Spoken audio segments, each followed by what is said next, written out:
It's every racer's dream to one day race at Daytona. Few make it to the high banks, but today many from all over the country get set to live out their dream. It's going to be an exciting night of racing, and we're going to see all sorts of superstars, guys like Kyle Larson, and also C.E. Falk out of Virginia doing the little ditty. And then a second-generation driver, Coleman Presley, son of Robert Presley, is here. And there's the Nascar Whelen All-American Series champion, Lee Pulliam. Folks, a beautiful night tonight in Daytona Beach, Florida. It's the UNOH Battle at the Beach, the inaugural event here at Daytona, and we are excited to bring it to you here on Speed. I'm Bob Dillner. Alongside of me is Hermie Sadler, and like we said, this is the Super Bowl for short track racers across the country. A lot of prestige on the line here tonight. Well, Bob, if you drive a stock car, Daytona is the biggest stage you'll ever get to race on, so I'm proud of NASCAR, Daytona, for putting this together. What a thing to put on your resume. I won at Daytona. I raced at Daytona. Put a trophy in your trophy case or going to talk to a sponsor. A big night for these drivers. And we want to take a look at some of the heat race action here tonight because we've had two heat races and they were exciting. At the get-go, heat race number one, Kyle Larson missed a shift. He missed a shift. He went back to sixth. And, Bob, the story is here, he drove his way back up through this field. So if the question is, can you pass on this racetrack, Kyle Larson says the answer is yes. And take a look at him coming back through the field and the move that he puts on Anthony Anders in that number 36 car out of South Carolina. He was a rocket ship on this 0.4 of a mile racetrack. This is very technical racetrack, tight corners. Kyle Larson did a great job of not overdriving the corners. He wins heat number one. And by virtue of that, he will get to start on the front row here today for the NASCAR Whelen All-American Series. Heat race number two, fireworks right from the get-go. These guys go in, come off of turn two, the first lap, squeeze, and not much room right there into the outside wall. Coleman Presley takes the lead early in heat number two. Presley has some trouble in this one. Ben Rhodes very strong. Look at Kaz Grala, hits the wall off of turn number two. You have to remember, this is the first time all these cars have been on the racetrack with other cars, still learning their way around the racetrack. I think you can call that a punt right there. Coleman Presley gets into the back of Lee Pulliam, your national champion. He goes around. Yeah, the 59 was put in the back of the field. Coleman Presley, he makes his way back up to sixth. Ben Rhodes winds up winning heat race number two, just 15 years old. We have drivers from 14 all the way to 63 in tonight's field, and that's quite the variety. A lot of diversity, but like we talked about, the stage these drivers are racing on, and I really like the fact everybody's been fighting this racetrack, or rather learning this racetrack at the same time. Nobody has the advantage of being a hometown track here. Very, very tight corners, long straightaways, a lot of speeds for these cars, and Bob, brakes could be an issue for some of these drivers tonight. Absolutely, and also keeping the fenders on the car as well. Let's go to the third member of our broadcast team, Ray Dunlap. Well, thank you, Bob. You know, this is an interesting layout here on the backstretch at the Daytona Superspeedway. Yesterday, I walked out here, and they were just beginning to design the track. They laid it out with tape, brought out some tire barriers, set it all up, and the drivers have never seen it before. But I have to tell you this, it reminds me of the old Saugus Speedway out in California. Long straightaways, really flat corners, and these guys were fighting all day to try to get their car to not roll over onto the right side too much. Lots of spring changes, lots of shock changes, and now we'll find out who's got the best setup. Both of those cars on the front row to me look like they were lightning fast. That's how they got there. We'll have to see if anybody can displace them and make a pass on the two fast guys on the front row. Lots of gear changes today in practice as well. Look at this beautiful night. It's a double header for the UNOH Battle at the Beach tomorrow. The NASCAR Whelen Modified Tour Series will be here live on Speed at 7 p.m., followed by the NASCAR Can-Am Pro Series at 8:30. You can't miss it.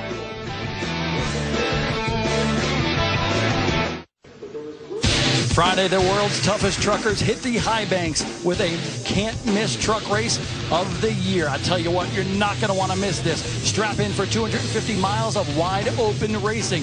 Don't miss the NASCAR Camping World Truck Series live from Daytona, Friday at 7 Eastern, only on Speed. And tonight, it's the UNOH Battle at the Beach, 0.4 of a mile. This racetrack on the backstretch of the Super Speedway here at Daytona. It's a virtually flat racetrack, but it's also provided for some great racing already. Take a look at that kid right there. He won heat race number 2. Ben Rhodes, just 15 years old. It's his birthday week. He turns 16 this Thursday, and he is going to be a factor after the performance we saw out of him in heat race number 2. Yeah, very, very impressive. And I got to tell you, Bob, I cut my teeth driving these type types of race cars. Not easy cars to drive. Not a lot of horsepower, not a lot of tires. So that kid has shown that he knows how to really adjust to everything that's going on the racetrack. Impressive so far today. Beautiful lighting tonight at Daytona International Speedway. We're bringing you this 150-lap race for the NASCAR Whelen All-American Series late models live on Speed. There is Kyle Larson, heat race winner number 1. Now we go downstairs for some pre-race ceremonies.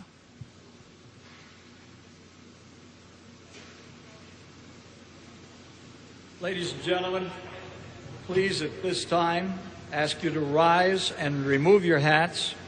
The Atlantic High School Air Force Junior ROT Shark Guard presents our nation's colors.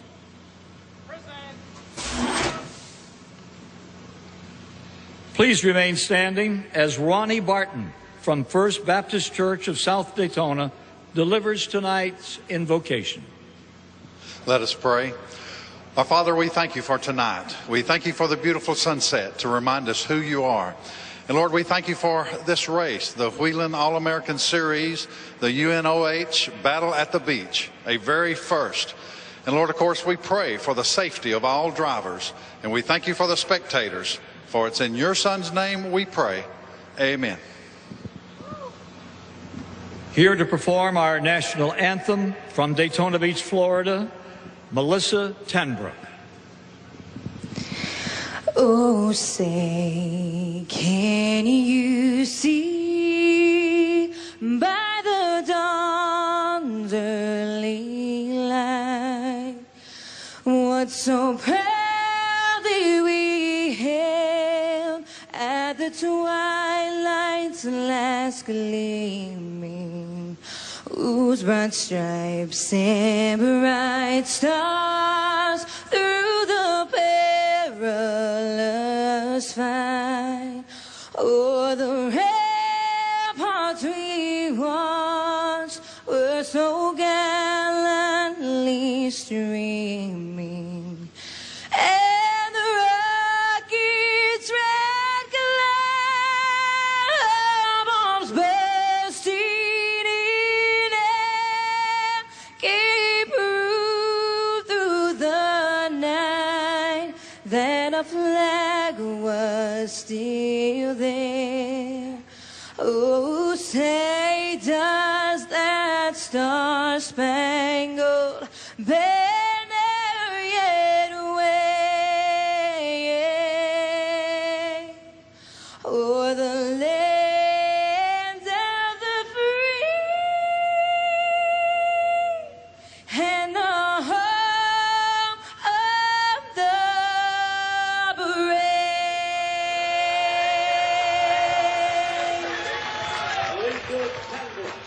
It is a magical evening tonight. The NASCAR Whelen All-American Series does battle, going after that trophy right here on Speed tonight at Daytona International. Welcome back to Daytona International Speedway. This is the UNOH Battle at the Beach. NASCAR late model stock cars lining up, drivers buckling in right now. But tonight, there are 2 different styles of late models on the racetrack. For more on that, Ray Dunlap told us a little earlier. While the race cars on the track tonight will all have a very similar appearance on the outside, there's actually 2 different types of cars that are going to be competing in our late model class. Now there's perimeter cars and straight rail cars. This is a perimeter race car. If you look up underneath, you'll notice that the frame rail is very, very close to the outside door skin, about 7 or 8 inches. But where you really see the big difference is on the interior. This looks just like a Sprint Cup race car. It's got door bars that are all the way over to the right side of the car. Now when we go to the straight rail car, it looks very different up underneath. You'll notice that this frame rail is about 24 inches from the frame rail there all the way over to this door skin. And when we get to the interior of the race car, you can really see that it's different. Look at this shelf in here. These bars go straight down to the frame rail, and here's all this space on the interior. There's really nothing going on there. But where the big difference is, normally you see this kind of race car on a track with a much bigger spoiler. They'd have a 6-inch by 60-inch spoiler. They've removed 3 inches from each side and cut 1 off. This is the big equalizer. They've lost 90 square inches of spoiler on the straight rail cars, and even though both of these cars have to weigh 3,000 pounds, they've actually equalized it all right here on the rear wing. Which car will have the advantage here tonight? We'll soon find out. 150 laps will be the distance, and we're getting set to get them fired here at Daytona. Let's go downstairs for the command to start your engines. It's that time. Please welcome tonight's Grand Marshal, UNHO President Dr. Jeffrey Jarvis, for those most famous words in motorsports. Hey Daytona, drivers, start your engines.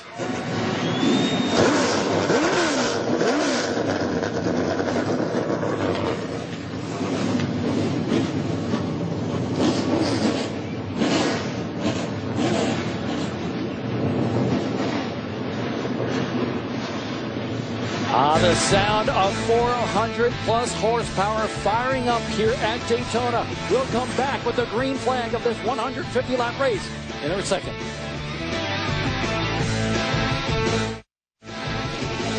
The stars are shining brightly tonight at Daytona International. Short track style. The UNOH battle at the beach, and these late models for the NASCAR Whelen All-American Series are now rolling. We are right by the coast, and the weather beautiful here today. A little bit cool, but right now 54 degrees and not a cloud in the sky, Hermie Sadler. Yeah, this racetrack really is fascinating when you watch it. 0.4 of a mile, Bob, but that doesn't begin to tell the story. Tight corners with virtually no banking. Absolutely. You're going to have to use a lot of brake getting into the corner, and the corners here are triangular in shape. That presents an obstacle in itself. You can really see the drivers in the heat races learning their way around these corners. You have to really take a late apex into the corner to get that shot off the corner onto these long straightaways. And what does that mean? I expect a lot of bumping and banging here tonight for these short track stars from all over the country. We have guys from Minnesota to Florida to North Carolina and everywhere in between. Let's go down to Ray Dunlap. Well, thank you, Bob. And I love the diversity in the drivers out here. And as we talked about earlier, a lot of diversity in the race cars. You know, across the country, there's about 75% of the late models are actually those straight rail race cars, and only about 25% of them are the perimeter race cars. But Lee Pulliam won the championship a year ago, and each and every week he drives a perimeter race car. But they felt like to come here and be competitive tonight in this race, they had to build a straight rail car. So Jay Hedgecock went to work. This is a brand new race car. It's never been on the track. It's a straight rail car. And Lee told me earlier, I'm not sure this was the right decision. He said, I know my old race car and how to work on it. Hopefully we'll be fast later tonight. And that car was a bare chassis 1 week ago. He tested it once at Ace Speedway in North Carolina, but Lee was telling me earlier you need a lot of momentum to get up off the corner here. And he says he does not have the right gear in the car, so he thinks that could be trouble here tonight. Well, just the fact that our national champions went through all of that to build a new race car says a lot about the magnitude of this race. And remember, Bob, we're at this race for the first time. Think about all the races we go back now and talk about winning the inaugural event wherever we go. These guys are pulling out all the stops, and in the case of our national champion, thinking he needed a special car or to build a car for this racetrack, again, says a lot about what's going on here at Daytona. 1 lap till we go green. The starting lineup at the top of your screen right now. Ben Rhodes will be on the inside of the front row. On the outside, Kyle Larson, just 20 years old. When Speed Weeks is done, he will have competed in 6 different divisions of racing. This guy has the talent. And you want to watch these starts carefully, Bob. As you well know, in both of our heat races, we had cautions entering turn 1 in both of those races. We'll see if these drivers have a little more patience or if they learned anything from those accidents in the heat. I think the key, too, and you see Kyle Larson doing this, getting some heat in those tires before the green flag. They roll around turns 3 and 4 here. They will come off of turn number 4 and get the green flag for this inaugural event. 15 years old on the inside, 20 years old on the outside. The green flag flies for the inaugural NASCAR Whelen All-American Series race here at the Battle at the Beach. Take a few laps to get some heat in the tires, Bob. You can see The 46 car of Rhodes really didn't get a good run off turn 2, but he gets to the bottom going into turn 3. Good start for Rhodes. Trey Gibson in that number 2 car to the inside. He's a winner at Hickory Motor Speedway 1 year ago. That driver, that number 2 car, gets a tag by Anthony Enders there in the battle for third in turn number 1. These guys knowing how important track position is, Bob. If somebody leaves a door open, especially the way this racetrack is configured, a good opportunity to get down below somebody entering the corner. And take a look at that. C.E. Falk in that number 40 car. He's making a strong move to the front of this field. One of the definite challengers here for the victory tonight. Yeah, he's won a Denny Hamlin short track showdown race a couple of years ago against the best late model drivers in the country. He struggled a little bit in his heat, but it looks like right now he's got it dialed in. Anthony Enders in that 36 car on the outside. He is the South Carolina state champion for the NASCAR Whelen All-American Series. Finished second in his heat race, but C.E. Falk in that 40 machine, he is stout. Right around the bottom of the racetrack, you can see very difficult angle off these corners, Bob, and we talked about not a lot of banking, zero banking, in fact, to help the car turn. So everything that's going on as far as the car turning is mechanical. Rocketing down the backstretch here, but back up front, it is all Ben Rhodes. You see Kyle Larson right there. They are teammates, the 46 and that 98 car. They come from the same stable. And what's interesting here is we see the 98 car, they're going through some lap traffic already. Yeah, Kyle Larson really caught the lap traffic in the worst possible place, and right in the middle of the corner. Really is going to hurt his track position. Now the 46 of Ben Rhodes is out to a pretty sizable lead, Bob. Interesting story about this 46 machine. It's actually the car that Tony Stewart, the NASCAR Sprint Cup Series champion, actually drove to victory lane at the Denny Hamlin Short Track Showdown last April at Richmond International Raceway. And because of that, that team calls that car Smoke. Yeah, and so far living up to all the billing. Ben Rhodes, very, very smooth. He's got a good rhythm right now. We talked about this is a very technical racetrack, very easy to overdrive these corners, but right now Ben Rhodes doing a super job, almost a 2-second lead on Kyle Larson. And you can see the 72 car of Campbell there. He's having some difficulty on the racetrack, but Trey Gibson in that number 2 car, he's coming to the front. Gibson, at 18 years old 2 years ago, became the youngest late model winner ever at Greenville Pickens Speedway, a famed racetrack in South Carolina. Talk about all these young drivers, Bob. I already feel old enough as it is, but to me, to come to a racetrack for the very first time and for them to be up to speed and be able to give the feedback to their crew chiefs and people working on their race cars to get their cars to turn at a racetrack like this with these tight corners, very, very impressive. Ben Rhodes has won everything in Legends cars, and look at the gap that he has over that 98 car of Kyle Larson in second. Larson looked like he had the dominant car there in the heat race, winning heat race number 1, but his teammate Ben Rhodes looking strong. You know, but that's one thing we don't know. We talk a lot about in all the racing we have on speed. What is the racetrack going to do at night? We did all of our practicing, heat racing with the sun. As you can see, C.E. Falk going to the inside to pick up another spot. And Gibson gives way. C.E. Falk shoots up to third. Now he has his sights set on the 98 car of Kyle Larson. But look at Anthony Enders to the inside of the 2 machine of Gibson as well. Oh, he almost hits that tire pylon. Okay, these guys, especially C.E. Falk in that 40, his car was so tight in that heat race, you could tell, but they have really changed the air pressure, changed the stagger, made a few adjustments. They got that car really dialed in, and now we got a battle for third. A battle for third, and we're seeing this courtesy of DirecTV. They have their blimp overhead here today. Aerial coverage brought to you by DirecTV. If you call yourself a sports fan, you got to call DirecTV. Call 1-800-DirecTV. There you see Anthony Enders. He's also got some body damage a little bit on the right side of that number 36 car. 36 car. Gibson falls behind in that 2 machine. Gibson now back to 5th. And right behind that, take a look at the damage right there. Kaz Grala in that 3 machine. He is just 14 years old, making his first ever late model start. And here's how it happened. Myatt Schneider gets into the back of Campbell, and then you can see it's just a chain reaction from there. Chain reaction, not enough reaction time. A lot of damage on the 3. Trouble for Coleman Presley, so strong in the heat race, but he has trouble, and he brings out the first caution of the day during the NASCAR Whelen All-American Series race here at Daytona International. Tough break for the second-generation race car driver.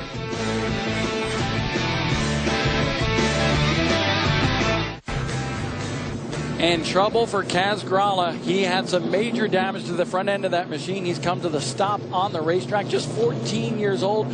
As I said, making his first late model start. He was very impressive in that heat race. Yeah, he really came back. We saw problems here. Take a look at the sheet metal damage on Myatt Snyder. That is the son of TNT broadcaster Marty Schneider. And he's got some major damage to the left side of that race car. Interesting. And they were buddies too, honestly. Yeah, we're talking about Kaz. He had a little bit of a contact in the heat race, but really composed himself, came back and had a pretty solid run. And we saw the chain reaction. Now he's got a lot of damage to the front of that car, and it makes you wonder, is he going to get enough cooling into that engine to not have more problems later in the race? Snyder, just 18 years old, a Legends Nationals winner at Atlanta Motor Speedway 1 year ago. He's currently an intern at Joe Gibbs Racing. Still under caution here at Daytona Speedway. We are excited because the late models, the short track stars on the track tonight, and already some sheet metal damage.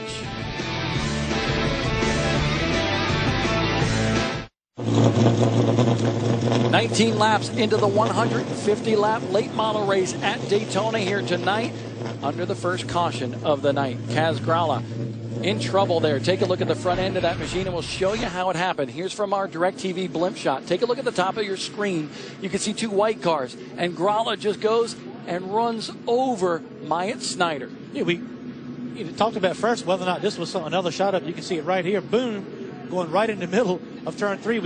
Was it retaliation? Then we thought maybe with the damage to the front of Gralla's car, he was not able to see where he was going. Ray?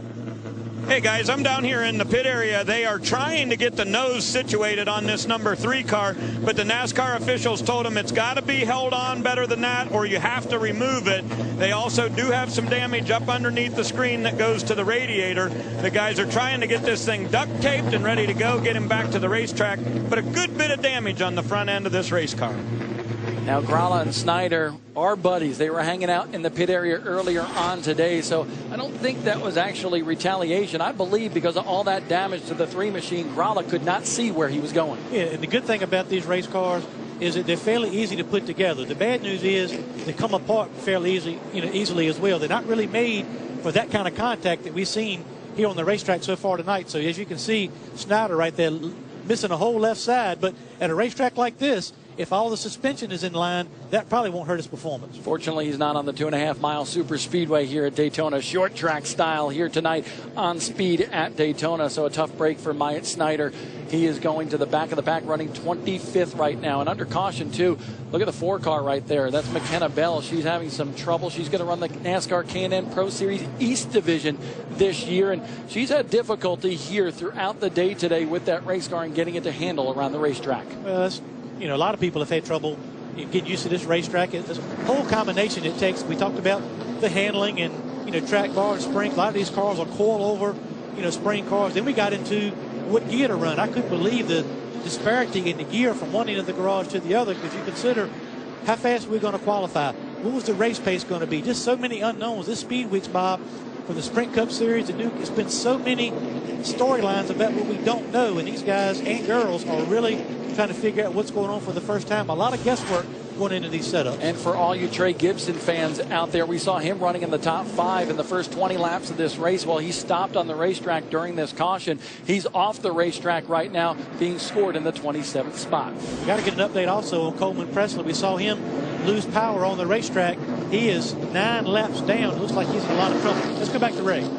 Hey, Hermie, wanted to give you a quick update on the number 98 of Kyle Larson. I talked to him before the race started, and I said, Kyle, are you worried about lap traffic? He said, that's not really the biggest issue for me. He said, more so I'm worried about burning the right rear tire off of this car too early and not being able to race somebody, and hopefully being in position to win at the end. So he said, I really want to try to get through the first half of this race without pushing the race car too hard. And how about Kyle Larson? He finished second in the ARCA Racing Series event last weekend here at Daytona. Last night went over to New Smyrna Speedway, won a USAC midget race. And then, of course, the NASCAR Camping World Truck Series next Friday night here at Daytona under the lights on speed. Everything this kid gets in, he goes fast right away. He's proven that. Now I'm anxious to see if he can hold on to the back of Ben Rhodes on this restart, Bob, and really see how they size each other up. They stand on the gas and rocket down into turn number 1. Ben Rhodes the advantage, and here comes C.E. Falk in that 40 machine, but contact just behind them. We got cars going all over the place. Anthony Enders up against the wall in the 36. Turn 1 on these restarts, the heat races and this race have all been very, very challenging for these drivers. Not wanting to give up an inch, and sometimes when you take an inch, you end up losing a little bit. Kyle Lawson now has some ground to make up. Jake Engel was the guy that got into Anthony Enders. Jake Engel in the 0 machine, but right now we got a battle between Lee Pulliam in that number 1 machine, and then you have the 47 car right there. That's Mike Looney out of Virginia having a good run here today. And Looney was really impressive in the heat races. Started a little bit further back, but on the long runs, watching the monitor, really had a good, consistent, fast car on the long run. 3 wide. Take a look at that. Nate Monteith in that 44 machine up near the top of the charts, but Anthony Enders in that 36 just way loose coming off the corner. Well, he's overdriving. He's trying to get back too many spots at one time. Really overdriving these corners, Bob. Deke McCaskill in that 08 right there as well. And take a look at that. That's the 7 machine. We got cars all over the place for Brandon Rogers. One thing I noticed by watching these cars all day today was how easy it was, much like Martinsville, but even more so, how easy it was to overdrive these corners. And when you do, you get so much out of shape, you lose a lot of track position. LB Skaggs in that 71 machine. He was the guy that got into Nate Monteith in the heat race. They repaired the damage to that car, but we have side-by-side racing all over that racetrack. The 07 of Austin Self, he's trying to get back in line right now. And these guys know how much different. Look, wheel hop in the 47 of Enders. And I think Lee Pulliam, it looked like he just did not know that Lee Pulliam was going to back up his corner that much, and that's what happened when he stepped on the brake. You know, in Looney in the 47, that's exactly what we see at a place like Martinsville. When you hop on the brakes too hard, overdrive the corners, get that wheel hop, and there you have it. Jake Engel now in that 0 machine. He's up to 5th, so Jake Engel working his way through the field. He passes Looney in the 47. Looking up front, Bob, Rhodes and C.E. Falk. Watch the wheel hop right here on the 47. Take a look at this, going down into the corner. Lee Pulliam lifts. The 47 doesn't expect it. Wow, look at the rear end of that machine. Yeah, that's kind of a chain reaction thing as well. Actually, a great job right there by Looney to not really get in the back, of the car in front of him and really cause a pile up and more carnage than we saw right there. Oh, trouble on the racetrack. Take a look at that. That's the 01 machine of Jake the Snake Crum. He spun, and then the 07 of Self just did not have anywhere to go. Major damage to the front end of both of those machines. You can see the fluid coming from the bottom of the 07 of Self. Jake the Snake Crum has run just about everything from ARCA to the NASCAR Camping World Truck Series Legends cars and more. Self's car is done for the evening, I am sure, with all that fluid coming from underneath. I was going to say, he's got some radiator issues in the front. You can see right here, going into the corner. And I think what was really interesting is take a look at the left front brake rotor on that car. Glowing red. There's no way that he can get that machine stopped in time, and I think that's why he slid up the racetrack. Yeah, the 01 was already out of shape, just sitting on the racetrack waiting maybe for the caution to come out. You can see right here, sitting right there, boom, 07, nowhere to go. It looked like the 01 of Crum might have had some help from the 21 of Matt Light. Well, you know what? It's certainly exciting here tonight, and we got a whole lot more to go. 150 laps the distance, only 32 complete.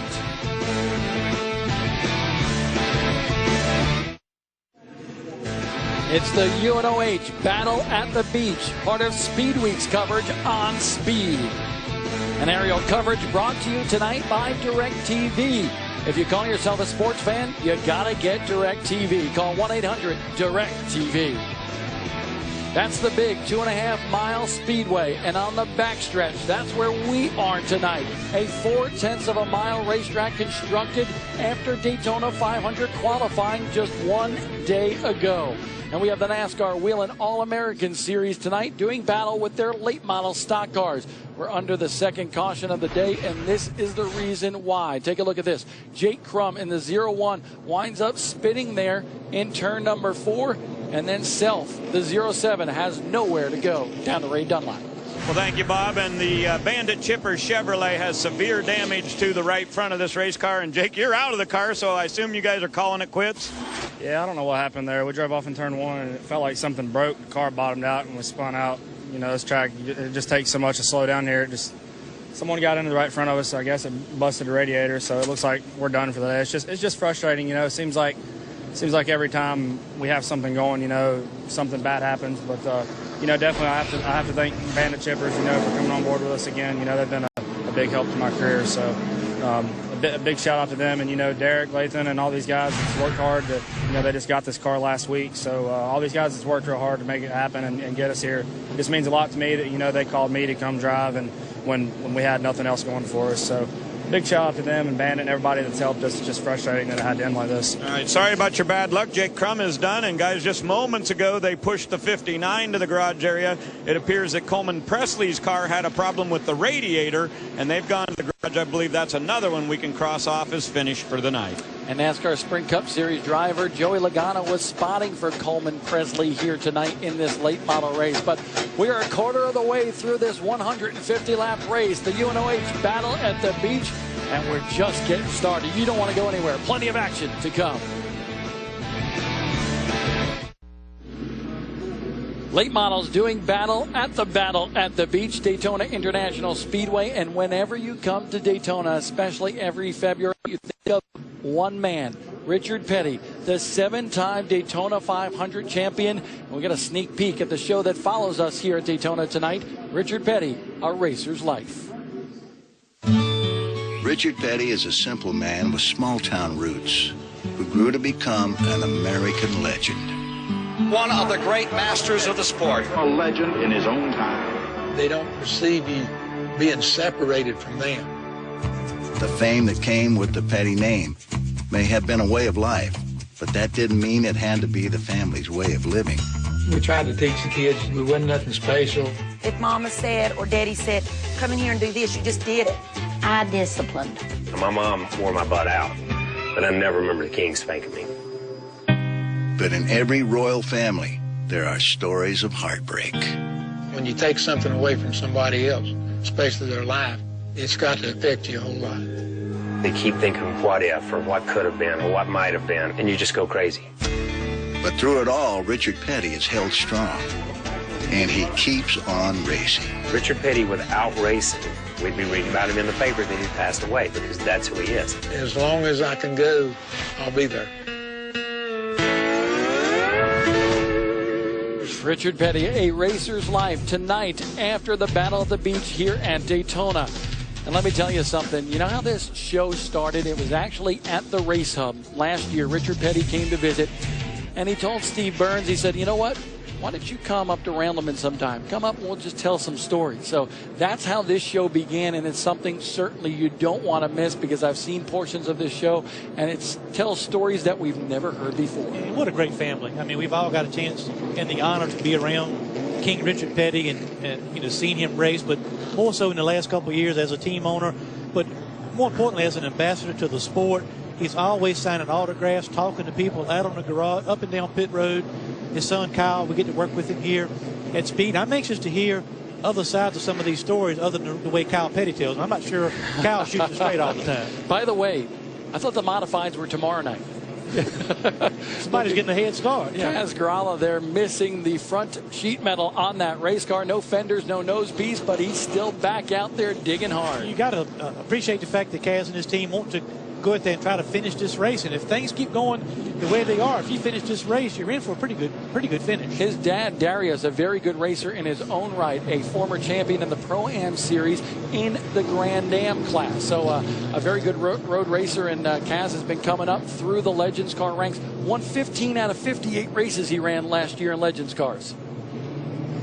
Now, Bob, tell me, look at the leaderboard top 5 here. Tell me who's impressed you so far. A lot of racing left to go, but tell me what's on your radar right now. Well, what's on my radar right now, honestly, is getting this race green flag conditions again. But tomorrow night, This is what I love. The mighty modifieds from the Northeast and the Southeast doing battle. That's Mike Stefanik, the 7-time NASCAR National Modified Champion, going around this racetrack. Look at those big old tires. Low slung, 600 horsepower. How would you like to drive one? Yeah, that looks like a lot of fun. Yeah. But all that horsepower, and more importantly, all that tire on this kind of racetrack. And love Mike Stefanik. Been around a long time. Raced against him in the old Nationwide Series years ago. And he's a threat to win everywhere he goes. Tomorrow night, 7 o'clock. You don't want to miss the NASCAR Whelen Modified Series. And then following that, the NASCAR Can-Am Pro Series at 8:30. 2 races here to complete the UNOH battle at the beach. But right now, still under caution. Second caution of the night, 44 laps complete, but we are coming back to the green here. Ben Rhodes on the inside. C.E. Falk, the multi-time champion from Langley Speedway in Virginia, on the outside. He started 6th, up to 2nd. Yeah, these restarts have been very, very entertaining, I might say, as we've seen so far today. Let's see if they can get it going this time. Into turn 1 they go. Once again, Ben Rhodes stands on the gas, and he gets a great jump going into turn number 1. Falk kind of goes down, and we have trouble for Engel in that Zero machine. He stalled on the backstretch. He was running in the top 5 just a short time ago, and there he is with the cars cutting around him on the backstretch for caution number 3. He had some difficulty while we were away at break. He's out of Mooresville, North Carolina, and Jake Engel was running really well, had a good heat race, ran his way into the top 5, but trouble for the Zero machine. Yeah, you pointed that out while we were in break when he was on the racetrack. It looked like he was not able to keep speed on the racetrack, so it'll be interesting to see if Jake and his guys can figure out what's going on and keep him in this race without losing too much time.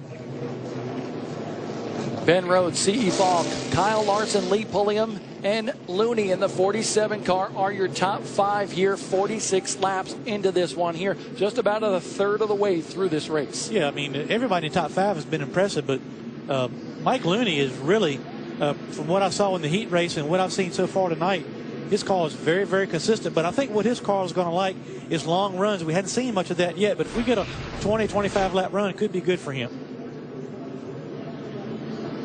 While we were in break, that's when he stopped on the racetrack, when he had to pull out of that top 5 to try to repair that race car. So see sparks coming up underneath. What was that? Yeah, I'm not real sure what that is. I mean, he's obviously knows he's got a problem. He's trying to catch back up to get to pit road, being anxious for Ray Dunlap to get down there with that race team and see exactly what's going on. But very, very disappointing turn of events for Jake. He had a really good race car.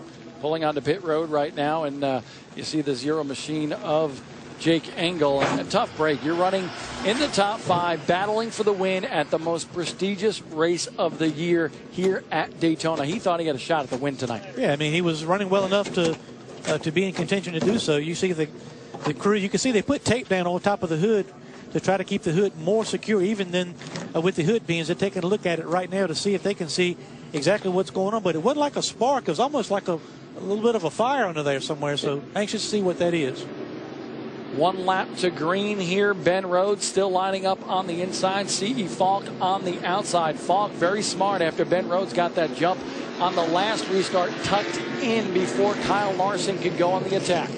Yeah, Kyle Larson finally gets to restart on the inside here. We'll see if he can hook onto the back of Ben Rhodes and really track him a little bit. It's time for these drivers up front, 4 or 5, to start sizing each other up and see where they might be able to make a move on the guy in front of them. Tyler Howell out of Florence, South Carolina in the 22 machine gets the free pass this caution period.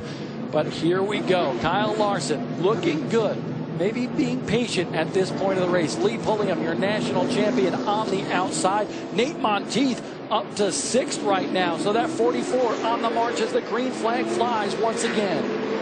Look at Rhodes kind of cut off Falk. And take a look at Pulliam. He goes way high. That's going to hurt him dearly. Yeah, losing a lot of track position. We've seen it on just about every restart, Bob. Somebody overshoots turn 1 and loses a lot of track position. So right now, Falk in 2nd. Kyle Larson is 3rd. Looney is in 4th. And now up to 5th. Nate Monteith. Monteith making a charge. He started 16th. Something we hadn't talked about a lot, Bob. These cars are actually running bias ply tires and really not a whole lot of air pressure, especially on the left side. So the first couple laps, much like we see on short tracks in Sprint Cup racing, Nationwide Series and Camping World Trucks, it's going to take a couple laps for these tires to get, number one, cleaned off and a little bit of heat, but also some air pressure. Single file all the way back to that right there, and take a look at the 08 of Deke McCaskill. He hits the wall. The 71 of LB Skaggs kind of shoves him up there, but McCaskill from Southern National Motorsports Park, he was the champion there, had a great year at that racetrack. And take a look at this. Matt Light, you see the 71, the 7, they're all piling in there, and McCaskill gets turned sideways. He had moved up to the top 10, and he loses his right front fender. You're talking about coming to Daytona at a new racetrack and all the competition. Deke McCaskill won 17 races last year at Southern National, Bob, and he comes here with this field at a new racetrack, and it really takes a little bit of time to get up to speed. Ray, what happened to that zero car? You won't believe it, Bob. The battery is actually in the front of the firewall on this race car, and they are traveling these cars so much right now, it actually dropped the left side frame rail down on top of the battery. That's what the sparking was that you saw. So they put a wedge in there to try to hold that frame rail up off it, but it didn't do anything bad to the car other than it was shorting it out. So now they've got something as a spacer in there. Hopefully he'll be able to keep it running. He's back in the race. Unfortunately for Engel, already 10 laps down, scored in 22nd. But that man right there in the 40 machine, C.E. Falk, he is on the move. And this is a guy that a lot of people have their eyes set on here tonight. He is a multi-time champion at Langley Speedway, finished third in the Nascar Whelen All-American Series points 1 year ago. Well, I was going to make that point. This racetrack is flat, a lot like Langley Ace Speedway. Some of these drivers, that's one maybe small advantage some of these drivers may have, like a C.E. Falk, is racing on a really flat racetrack at Langley can really help you not only driving wise, but also chassis wise, a little bit more of a, get used to a racetrack like this, maybe a little bit quicker than some other drivers that race on different types of racetracks. You take a look at your leader there, Ben Rhodes, just 15 years old.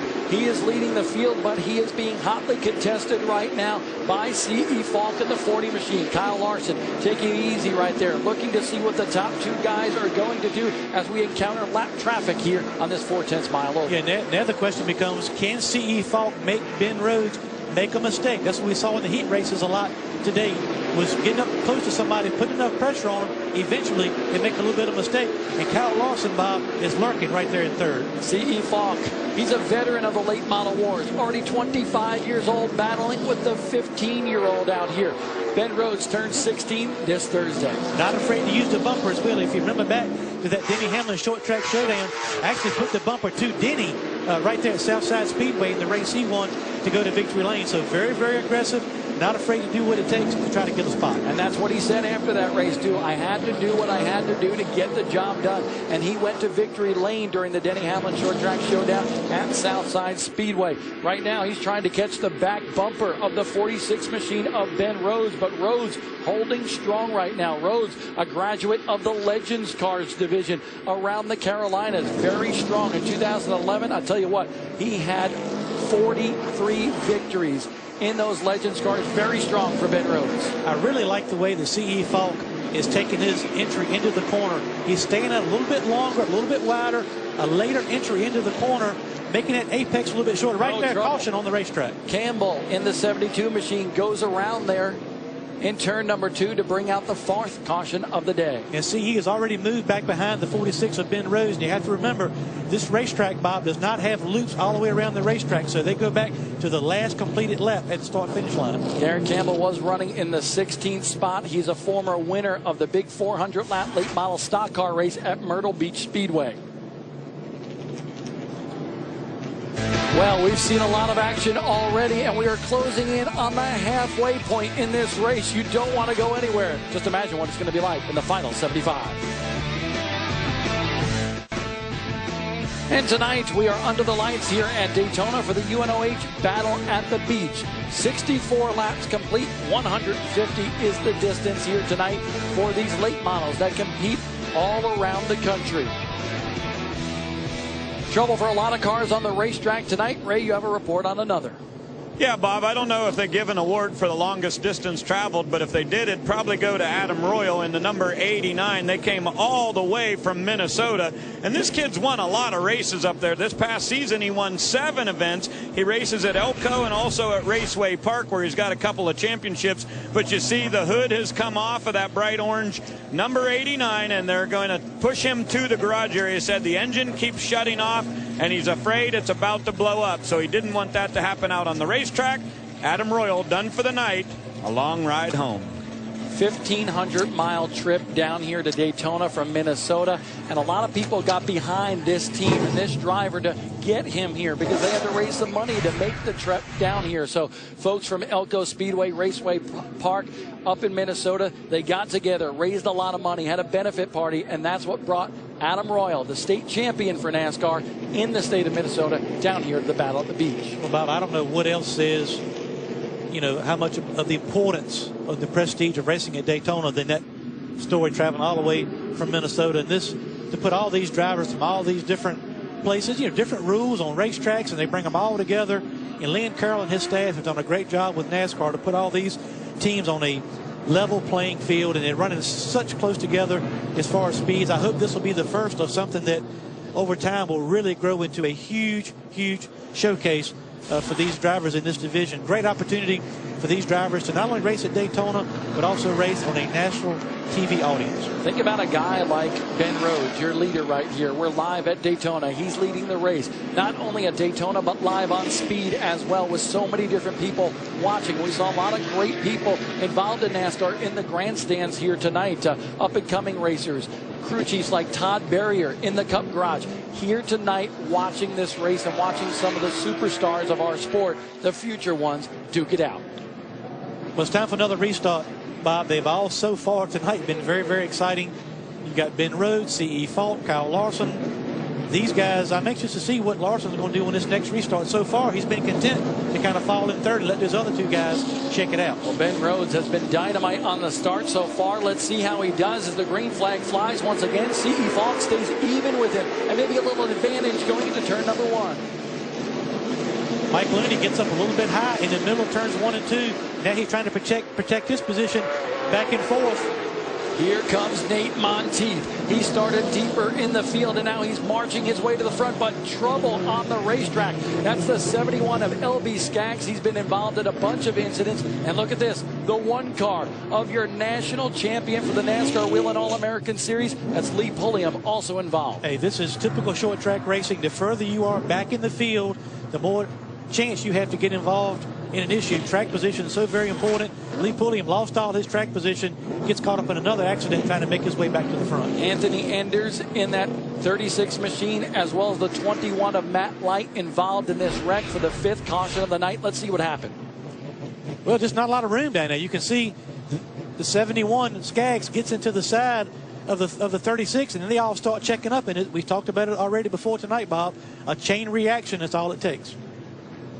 You take a look at Skaggs right there. He gets into the left rear quarter panel of Enders, and like you said, chain reaction from there. And Matt Light just climbs a couple cars on the racetrack, including the 83 of Matt Bowling. He started last at that restart. He had cracked the top 10 going into that green flag run. Yeah, you just run out of room. There's really nowhere to go. You got a flat racetrack and not a whole lot of areas to take evasive action, and the wreck starts in front of you. It's really difficult to maneuver yourself out of that accident. And these cars really, you can see a lot of damage right here to the 21 car of Matt Light. I mean, he has really got some serious damage on that car.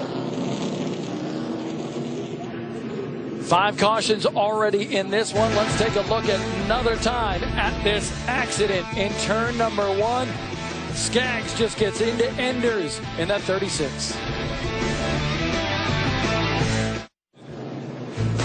Tomorrow, NASCAR Race Hub delivers the latest breaking news from Daytona and gets you revved up for live Whelen Modified and Can-Am Pro Series racing that you'll only see on Speed.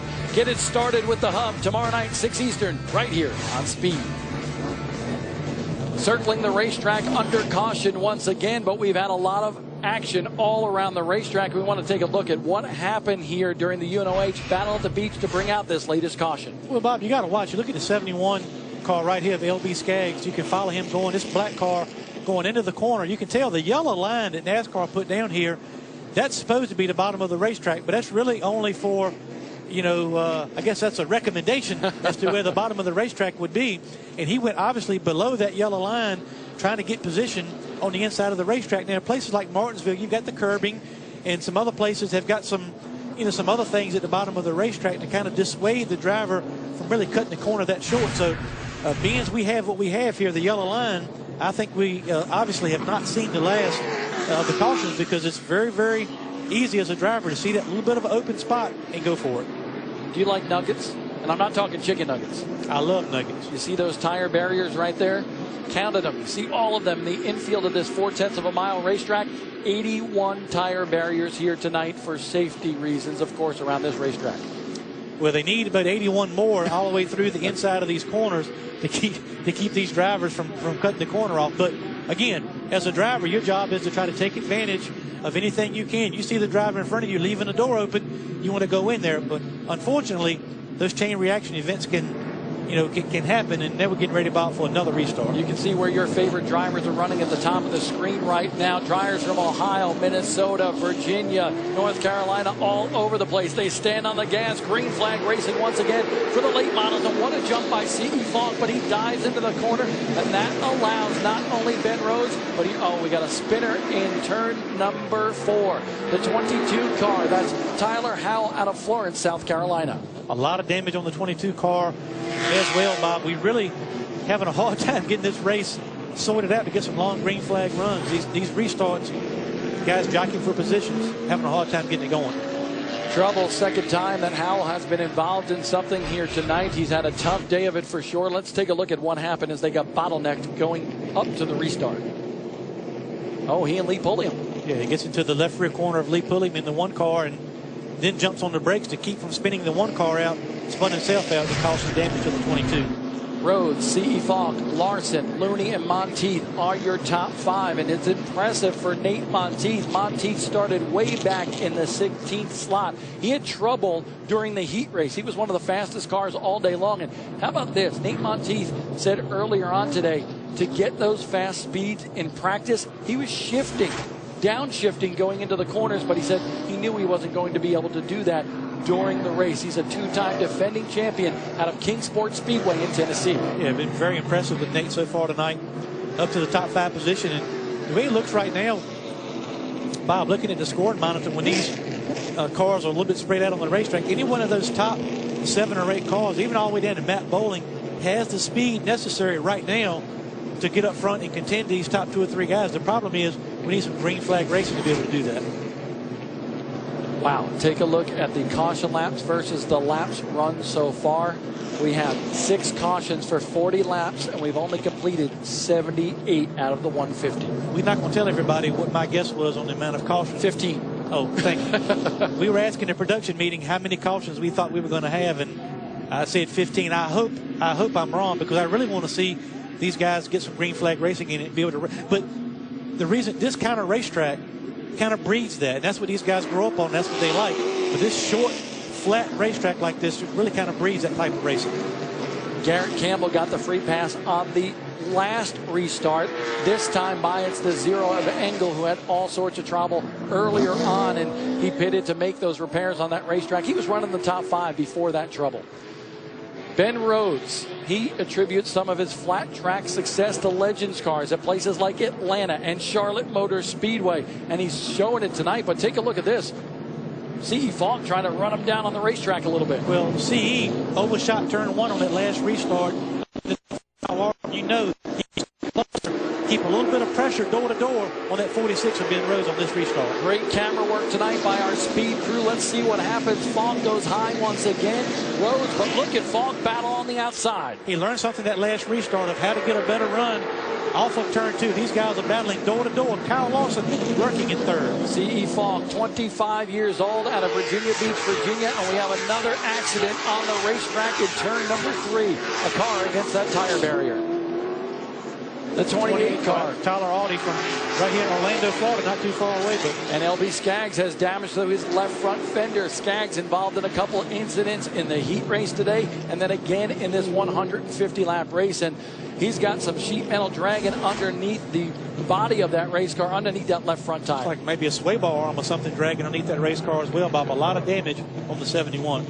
Skaggs trying to move the car left and right to try to shake it off so he doesn't have to make a pit stop. But I don't know if that's going to break free right there because he might have some suspension damage, as you mentioned. Well, he's trying to stay on the lead lap. Only 17 cars right now, Bob, on the lead lap, and he'll be the last car on the lead lap. So we'll see if he's able to, clear things up on the racetrack. But my guess is the safest thing for him to do is come to pit road to get those repairs made, because we have seen some past cars be able to get a lap back, and I think he definitely needs to make a trip to pit road. I think bottlenecked is the term of the night here, and we've seen that time and time again in turns 3 and 4, especially around the restarts. But talk about, do you see Skaggs actually still trying to shake some of that stuff that's underneath his race car right there? But I think you're right, that sway bar arm is dragging on the racetrack. He's going to have to come in. You can see the brake ducting as well, just hanging at the front of that race car. But I want to talk about the 40 car of C.E. Falk. A great restart there.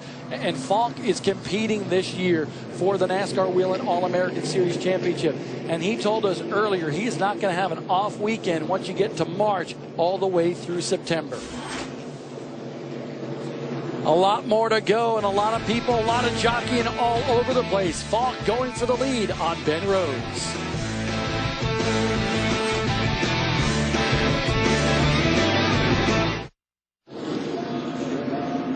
The Emerald flag flies once again. They stand on the gas, and Ben Rhodes and C.E. Falk do battle again. Falk tucks behind that 46 car, your leader, Ben Rhodes.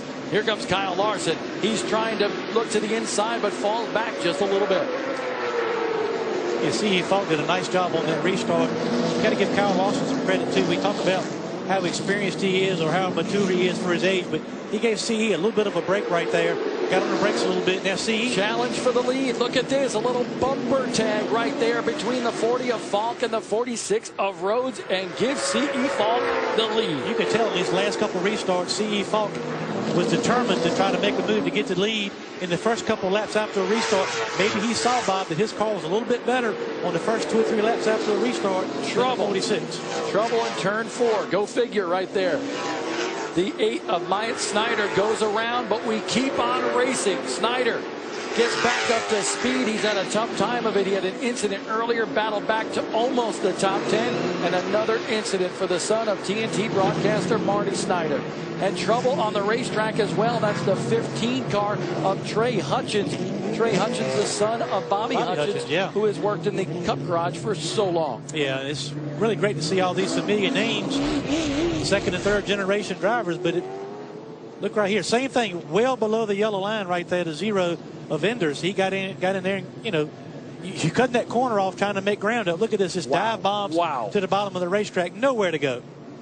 A vicious move there by Engel, who had trouble earlier. Maybe some frustration coming out there for sure, but a tough break for Myatt Snyder there.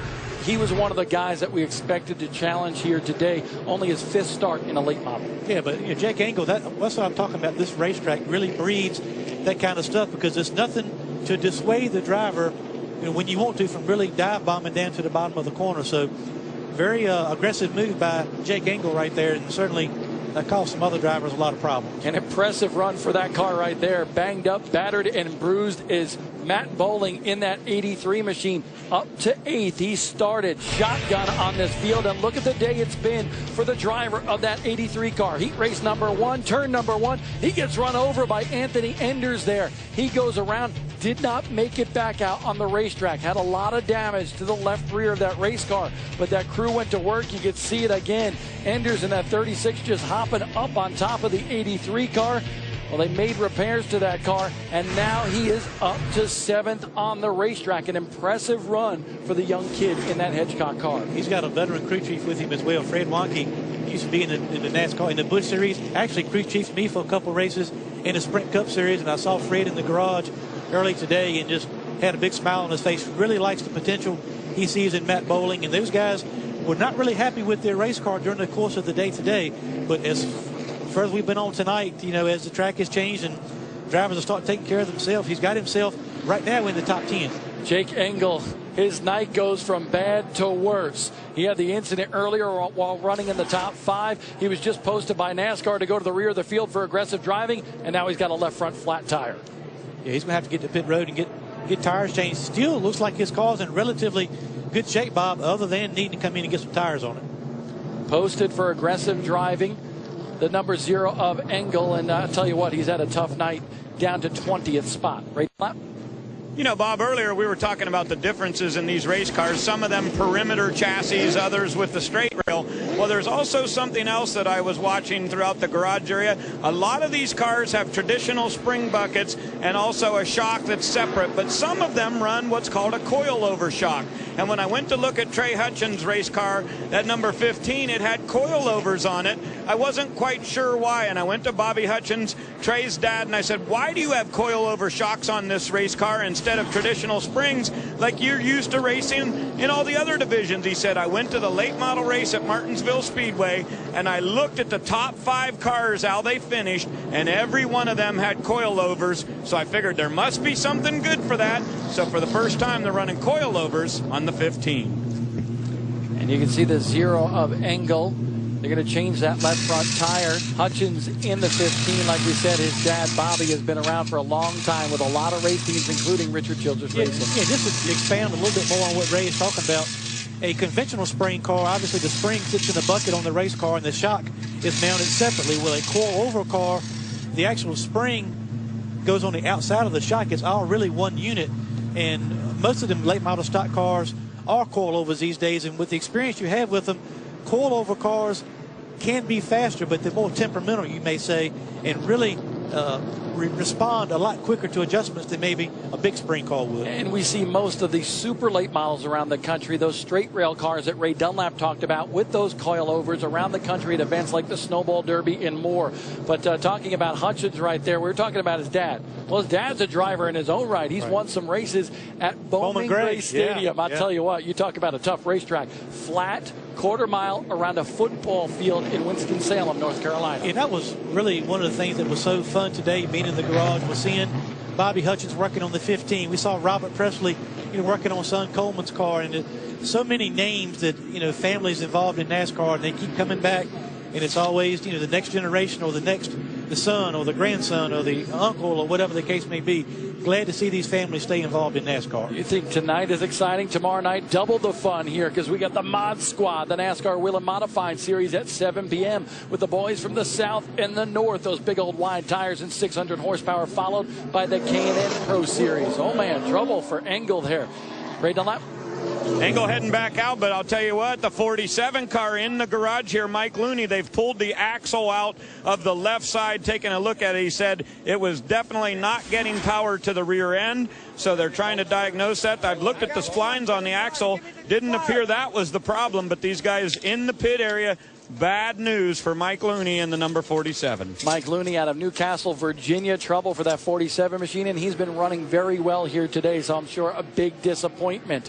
But not disappointing at all for C.E. Falk, 25 years old, and that Toyota number 40. He will lead the field to green once again, but Hermie, we still got a long way to go. How about these tires? Well, a lot of heat cycles, Bob. We talk about heat cycles and debris. A lot of debris on this racetrack could play a big factor in these restarts heading down the stretch. Rhodes on the outside immediately ducks right behind the 40 machine of Falk. Nate Monteith with a strong run on the outside in that 44 car. I'll tell you what, I still believe before we get to the end, these restarts are going to have a big play in who wins this race. C.E. Falk, now he's out front. Let's see if he can not make the mistake some of these other drivers have made and overdrive the corner. Look at Deke McCaskill there, moving his way up to 6 right now, missing a right front fender. He's on the inside of Bowling. That is a battle for 5th right there between the boys of the late model stock car Southeast Wars. Bowling, banged up race car. Yeah, we mentioned Deke won 17 races last year at Southern National, and here's another car in the heat races just could not get his car to turn. But as this racetrack has cooled down, the 08 of Deke McCaskill slowly but surely making his way to the front. And Bowling, the South Boston Speedway champion from 1 year ago. Now here comes the 30 machine battling with Bowling on the racetrack. That's Dalton Zier, and Dalton started way back in the field here as well. He's moved his way to the front. Well, these guys, not only has the track been changing, the drivers that have kind of been in the back minding their own business and let some of these other drivers kind of take care of themselves now are slowly having the opportunity to show what they've got. 100 laps complete, 50 to go here for the late models of the NASCAR Whelen All-American Series. C.E. Falk, Rhodes up front. Third is Kyle Larson. Fourth, Monteith and McCaskill running out the top 5. These top 3 right now obviously look like they're the class of the field. Last time by, Kyle Larson, Bob, ran a 20.92, by about a tenth and a half, the fastest car on the racetrack, running these front 2 down. Now, we've seen aggressive moves by Rhodes as well as C.E. Falk. Maybe Kyle Larson saving his tires a little bit, might have a little bit more at the end of this race. Right on that one. Well, and Bob, I said that earlier, that he told me for sure he wanted to save that right rear on this curb record Chevrolet. He said he really felt like you had to wait till almost 20 to go before you could run these things as hard as you can. And we saw in the heat race, only 25 laps, Kyle Larson got knocked back a few positions, and he was able to charge hard and come through. So I'm not sure if you guys think the same as I do, but I believe that 98 is just bird dogging for a little while. You might be correct, Ray. He's looking awfully stout out here. You can see the gap that the top 3 drivers have put on the 4th place runner of Nate Monteith out of Tennessee in the 44 machine. Falk setting the pace right now. Just behind that in the top 10, you can see where your favorite driver is running at the top of the screen, but we have Bowling, Zier, Anders, Pulliam, and Campbell rounding out the top 10. A great shot by our DirecTV blimp. You could see the line, specifically those triangular corners here at this 4/10 mile oval. Yeah, and that's one thing that the top 3 drivers have done. Falk, Rhodes, and Kyle Larson have all figured out how to keep the ball free in the middle of the corner and get that shot off the corner. But now, Bob, they're going to start getting into a little bit of lap traffic with how that affects them. Lap traffic may play a factor, but you know what? This race is not done. 45 laps to go here at the UNOH.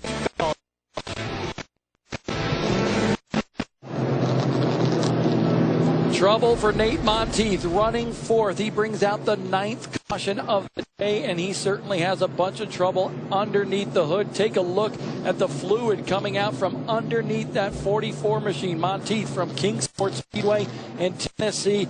Tough deal. He was smoking a lot on the racetrack right before stopping and bringing out that caution. Yeah, but he had worked his way all the way up to the 4th position. Bob Red's got his car working better. Very, very disappointing for him.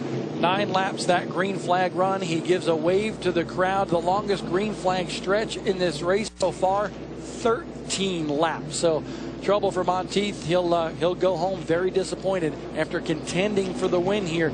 And of course, he's had a tough day. He got knocked around in the heat race and then had that hood kind of crunched up. So they've had to do a lot of work on that car all day long. See the Speedy Dry going down on the racetrack right now, and we talked about this racetrack. They started constructing this place right after Daytona 500 qualifying yesterday. They came over here with all those tire barriers, started putting the tape down on the racetrack. That's 3M tape, yellow tape you see right there going around the racetrack. They've done a dynamite job. You got to say hands off to Daytona International Speedway and NASCAR for making this happen. Not just for us on TV, not for just you guys at home watching or the fans in the stands, but these racers truly enjoy being here. Well, this is where the entire... There's that tape we were talking about. This is where the entire NASCAR community starts their season. You know, back in the early 90s when I was racing these particular cars, we used to race over, you can see a lot of fluid coming from that 44 car. But, Bob, we used to go over to Volusia County Speedway back when it was paved, back in the early 90s, and that was great. But you know, to have the opportunity to come to this racetrack, be inside of the Daytona International Speedway on a live national television audience is a really good opportunity for all of these drivers. For sponsors, they have to have sponsors and people help them just like the big boys do that are parked over here in the garage here at the racetrack. So all in all, a great opportunity for everybody involved. Hermie, we're approaching 8:30 Eastern time. Richard Petty, A Racer's Life, scheduled to start at that time. Obviously, it's not going to start just yet, but it will be coming up, and you don't want to miss it. A great show with a lot of insight into the entire Petty family right after this race is completed. Ray Dunlap. Well, I'm down in the garage area. Myatt Snyder has jumped out of his race car, and I know your late model racing's still a little bit limited, but it's been a rough night for you tonight. Oh yeah, definitely. We started the race really good. We qualified 5th, and we're running up with everybody. And then after a caution, it just started going down a hill. I think my teammate had no brakes, and he had nowhere to go on one of the turns and just plowed right into me. That messed up my left side. Then there are plenty of other wrecks that I got involved in, including one in the same turn where I got sandwiched in between like maybe 3 or 4 or 5 cars. But overall, I say we started the race good, finished the race not the way we'd hoped. What's the plan for this season, Myatt? A lot of late model races, hopefully try and get my name out there. Got to thank my dad and Jay Hedgecock and God and everybody for giving me this opportunity, and I can't be thankful enough. All right, Myatt Snyder out of the race car. It's pretty beat up, but definitely a learning experience for him tonight here at Daytona. A class act, just like his dad, Marty Schneider of TNT. I was getting ready to say, handled himself like a true veteran, and that's really just almost as important. What goes on the racetrack is how you handle adversity, and he did a great job right there talking to Ray Dunlap. And remember, Richard Petty, A Racer's Life coming up next. Stories that you've never heard before right here on Speed. Richard Petty is a simple man with small-town roots who grew to become an American legend. One of the great masters of the sport. A legend in his own time. They don't perceive you being separated from them. The fame that came with the Petty name may have been a way of life, but that didn't mean it had to be the family's way of living. We tried to teach the kids we wasn't nothing special. If Mama said or Daddy said, come in here and do this, you just did it. I disciplined. My mom wore my butt out, but I never remember the king spanking me. But in every royal family, there are stories of heartbreak. When you take something away from somebody else, especially their life, it's got to affect you a whole lot. They keep thinking what if or what could have been or what might have been, and you just go crazy. But through it all, Richard Petty is held strong, and he keeps on racing. Richard Petty, without racing, we'd be reading about him in the paper that he passed away, because that's who he is. As long as I can go, I'll be there. A Racer's Life, Richard Petty, the 7-time Daytona 500 and NASCAR Sprint Cup Series champion, next on Speed. But right now, still plenty to go. Under 40 laps remain in the late model stock car portion of the Battle of the Beach for the NASCAR Whelen All-American Series. C.E. Falk, your leader. Ben Rhodes, your race dominator, in second. And the green flag is out once again. Great jump right there by C.E. Falk getting into turn 1. Good job by Ben Rhodes to be able to get down right in front of the 40s of Kyle Lawson, and also the 36 of Anders. But here comes Deke McCaskill to the outside of the 98. McCaskill hanging tough there. The Southern National Motorsports Parking Kemley, North Carolina champion. As you mentioned, 18 wins and 30 starts, but we have a spinner in turn number 4. Engel once again in the zero machine. No caution, 35 laps to go. McCaskill fades back to 4th, and here comes Larson pouring on the heat to his teammate Ben Rhodes in that 46 car in 2nd. C.E. Falk right now as your leader, Hermie Sadler. What is going through his mind? Well, and what he has to do, and it's a difficult thing to do as a driver, Bob, but he has to look out front and try not to really focus what's going on behind him, because, as I said a couple times, the biggest mistake he can make is overdrive a corner, and that happens when you're looking behind you instead of out front. But all 3 of these guys up front have certainly adapted well to this racetrack. They are certainly the class of the field at this point. It looks like the 40 and the 46 put a little bit of gap between themselves and Kyle Lawson right now in the 98. The zero of Engel has been posted by NASCAR once again for aggressive driving. 32 laps to go. I want to mention for all you Lee Pulliam fans, he's back up to 9th after several incidents on the racetrack here tonight. Nobody's stopping that man right there, though. C.E. Falk rocketing out in front of this field, looking pretty sharp in that 40 machine.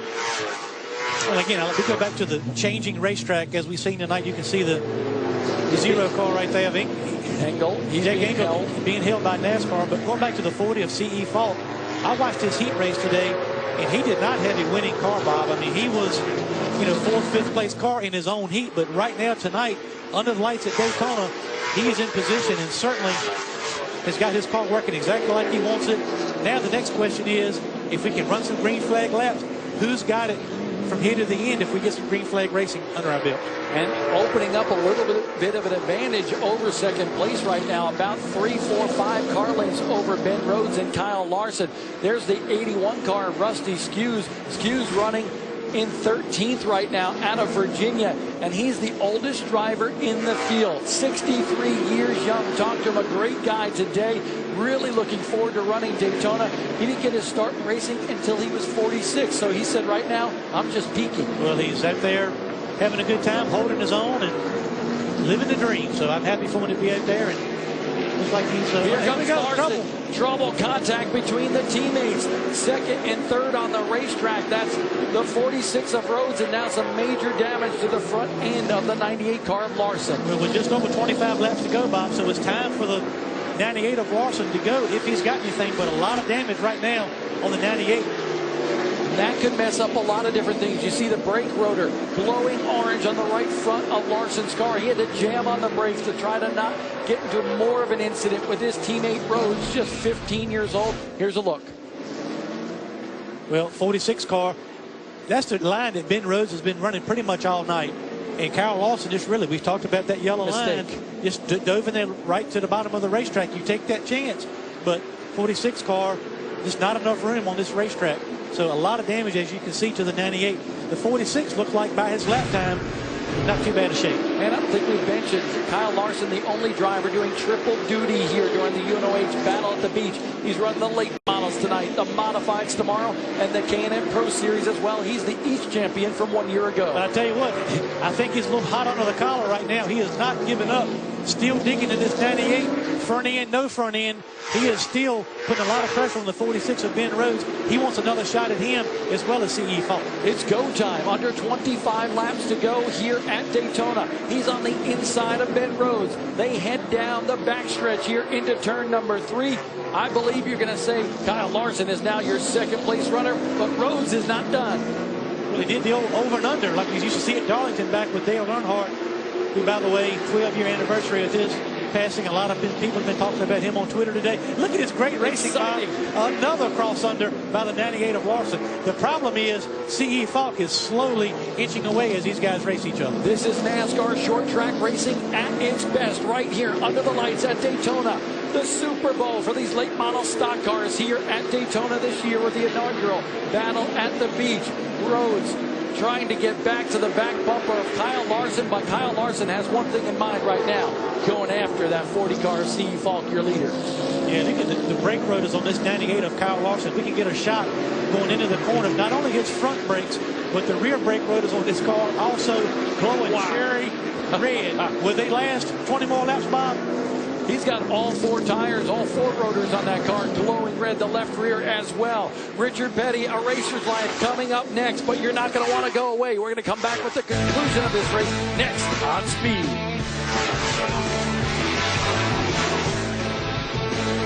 This time by, and the race is on for the inaugural UNOH Battle at the Beach victory. C.E. Falk in that 40 machine.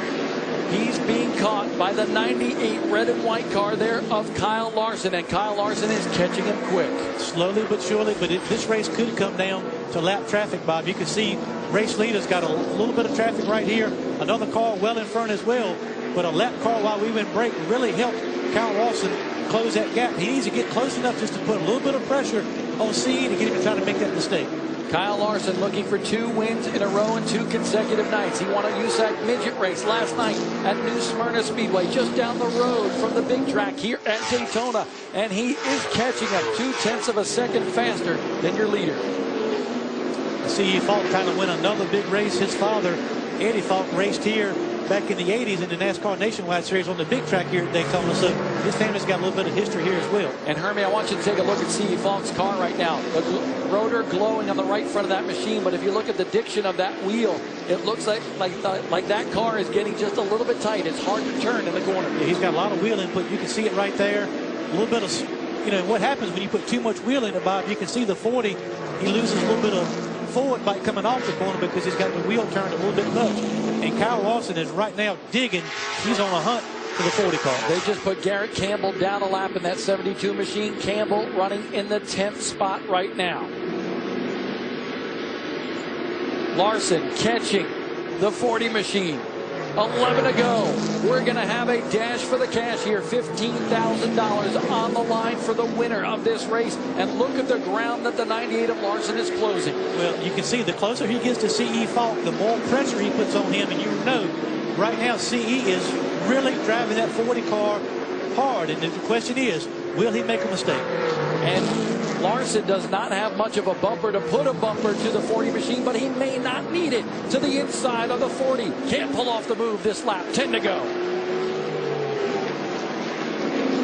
Oh, he does put the bumper. There it is. Pushes him up the racetrack side by side down the backstretch. The 98 of Larson, C.E. Falk. He doesn't like that style of racing. Falk will give it right back to him. I tell you what, Kyle Larson's got to be hopeful too as he takes the lead coming off of turn 4. He's got to hope that nose with that damage does not fall off of that car or come further loose. It really cause him problems and have to go to pit road. He's got to hold on. Falk trying to get to the back bumper of Kyle Larson. Larson now with the lead. Falk bonsais into turn number 3. He's on the inside. He gets the lead once again. Sideways off the corner. Look at Larson. He hits Falk. They are battling tooth and nail here, pushing him up the racetrack. What a race these two guys are putting on. Bob, getting down 6 laps to go next time by. Anybody's race between these two guys. Kyle Larson, does he have anything left? He's tapped the back bumper of C.E. Falk several times. 6 laps to go. He dives to the inside once again and plays bumper tag once again with your leader. Hey, don't count out Ben Rhodes either. He's 2.7 seconds behind Bob. But the way these two guys are racing, Ben Rhodes still being played for this victory. A handful of laps to go. The 40 team of C.E. Falk on the left side of your screen, watching patiently. But they are exasperated. They want to go to victory lane here at Daytona. And right now, CE is opening up a little bit of an advantage on second place, Kyle Larson.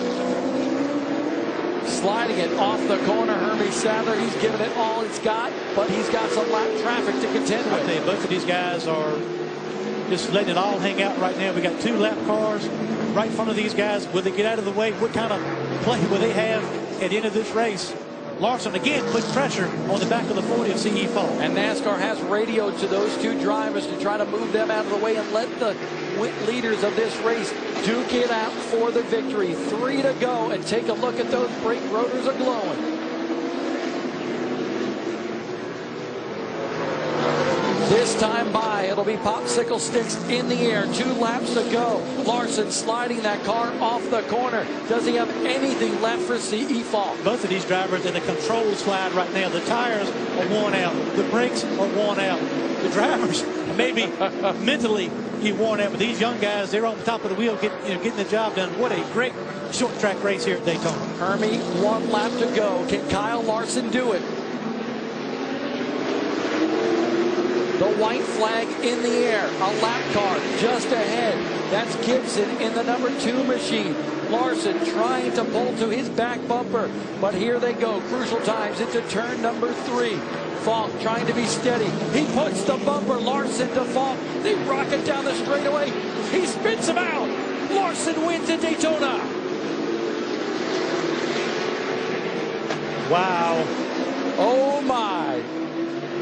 C.E. Falk and the boys out of Virginia are not going to be happy with that maneuver right there, but that's what happens when you get down to the nitty-gritty, and on the line is a win at Daytona.